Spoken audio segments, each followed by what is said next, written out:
আমার মাননীয় স্পিকার, আমি আপনার মাধ্যমে মাননীয় পানি সম্পদ মন্ত্রী মহোদয়ের দৃষ্টি আকর্ষণ করছি।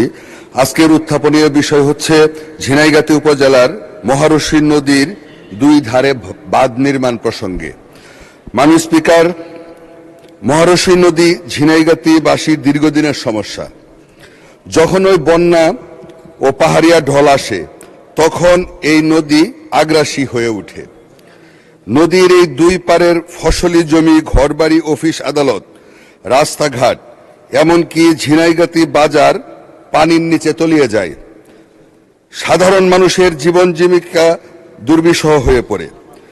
তাই মাননীয় স্পিকার, আপনার মাধ্যমে মাননীয় মন্ত্রীর দৃষ্টি আকর্ষণ করে বলছি যে এই নদীর দুই ধারের বাঁধ নির্মাণ করা খুবই প্রয়োজন।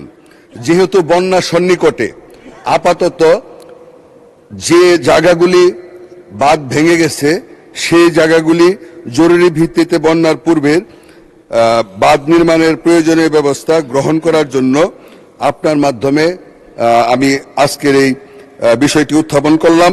আমাকে সুযোগ দেওয়ার জন্য আপনাকে অসংখ্য ধন্যবাদ। মাননীয়